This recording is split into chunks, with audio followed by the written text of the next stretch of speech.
من الشيطان الرجيم بسم الله الرحمن الرحيم وقل جاء الحق وزهق الباطل إن الباطل كان زهوقا।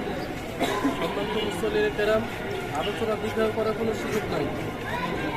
মাওলানা সাদ সাহেব উনি এমন এক পরিবারের সন্তান, যে পরিবারের ব্যাপারে যে পরিবার পুরোটা দিনের উপরে ছিল, আমাদের কোনো দ্বিমত নাই। কিন্তু নবীর ঘর থেকেও অনেক সময় কাফেরের জন্ম হয়েছে।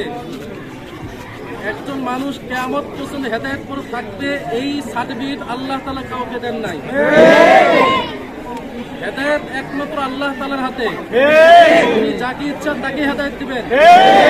মাওলানা সাদ সাহেবের সবচেয়ে বড় যে গুমরাহিগুলো, তার মধ্যে অন্যতম একটি গুমরাহি পথভ্রষ্ট কথা, যেই কথা বিশ্বাস করলে সঙ্গে সঙ্গে মানুষ কাফের হয়ে যায়। অন্যতম একটা আকীদার বিশ্বাস হলো হেদায়েত নাকি আল্লাহ তাআলার হাতে নাই। ওনার বক্তব্য, হেদায়েত যদি আল্লাহ তাআলার হাতে থাকতো তাহলে নবী রাসূল পাঠানোর কোনো প্রয়োজন ছিল না। যেখানে আল্লাহ তাআলা বলতেছেন ইন্নাকা লা তাহদি মান আহবাবতা ওয়ালাকিন্নাল্লাহা ইয়াহদি মান ইয়াশা। আল্লাহ তাআলা হাবিব তার প্রিয় চাচা আবু তালেবকে বারবার হেদায়েত করার জন্য জান প্রাণ দিয়ে মেহনত করতেছিলেন। ওই সময় আল্লাহ তাআলা নবীজিকে বলেন, আমার হাবিব আপনি কি জীবন দিয়ে দিবেন? ইন্নাকা লা তাহদি মান আহবাবতা ওয়ালাকিন্নাল্লাহা ইয়াহদি মান ইয়াশা। আল্লাহ তাআলা যাকে চান তাকে হেদায়েত দিবেন, আপনি হেদায়েত করতে পারবেন না। মাওলানা সাদ সাহেব বলে হেদায়েত যদি আল্লাহ তাআলার হাতে থাকতো তাহলে নবী রাসূল পাঠানোর প্রয়োজন ছিল না। ও ভাই, নবী রাসূল তো আসছেন আল্লাহ তাআলার পথ দেখানোর জন্য, মানুষকে হেদায়েত করার জন্য না। হেদায়েত দিবে আল্লাহ, রাস্তা দেখাবেন নবী রাসূল। মাওলানা সাদ সাহেব হেদায়েতের চাবিকাঠি নিয়ে নিছে। ওনার আরেকটা বক্তব্য যে রাসূল করিম সাল্লাল্লাহু আলাইহি ওয়াসাল্লাম তার সমস্ত বিবিদের ওলিমা করেছেন খেজুর, হালুয়া ইত্যাদি দিয়ে, আর জয়নাব রাদিয়াল্লাহু তাআলা আনহার ওলিমা করেছেন ছাগলের গোশত দিয়ে। ওনার বক্তব্য হইল যে নবীজি তার বিবি হযরত জাইনাব বিনতে জাহাশ রাদিয়াল্লাহু তাআলা আনহার ওলিমা ছাগলের গোশত দিয়ে করে তিনি সুন্নতের খেলাফ করছেন। আচ্ছা বলেন, নবীজির প্রত্যেকটা কাজ, নবীজির প্রত্যেকটা আমল, নবীজির প্রত্যেকটা কথা, সাহাবায়ে কেরামদের আমল, নবীজির সমর্থন, এগুলোই সুন্নত। সুন্নত যদি নবীজির থেকে শেখা না যায় তো আমরা কি দিল্লি গিয়ে সাদ সাহেবের কাছে সুন্নত শিখবো?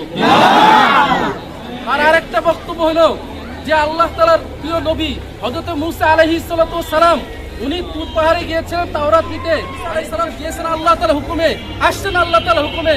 উনি বলেন যে উম্মতকে ছেড়ে চলে গেছে, উম্মতের হেদায়েতের জিম্মাদারি উনি নিয়ে নিয়েছেন। এই জন্য ইসলাম এটা কোনো ব্যক্তি কেন্দ্রিক নয়। ইসলাম কোরআন এবং সুন্নাহর মানদণ্ডতে ইসলামের যাচাই বাছাই হবে। যদি কেউ কোরআন সুন্নাহ শরীয়তের দলিল অনুযায়ী কেউ দিনের কাজ করে তো দিনের কাজ সঠিক পথে চলবে। ওনার যে গোমরাহির বক্তব্য লিস্টটি, এগুলো সকাল থেকে সন্ধ্যা বলে শেষ করা যাবে না, কারণ তার এই 96 সাল থেকে এখন পর্যন্ত গোমরাহি বক্তব্য দিয়ে যাচ্ছে। বক্তব্য কত আপনারা চিন্তা ভাবনা করেন। এই জন্য বাংলাদেশে ওরাই যারা নিজেদেরকে আমরা ধরে ধরে কিরকম বক্তব্য, তাদের গোমরাহি বক্তব্য, একজন এমন ভাবে বক্তব্য দেয়, ওরা আমাদেরকে বলে দিনের দালাল, ধর্ম ব্যবসায়ী।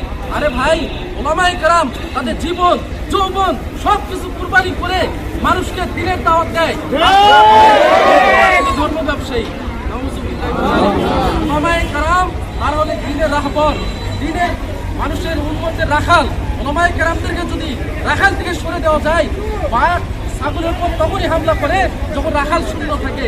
মাওলানা সাদ সাহেব ওদের বক্তব্য হলো উম্মত যেন রাখাল মুক্ত হয়ে যায়।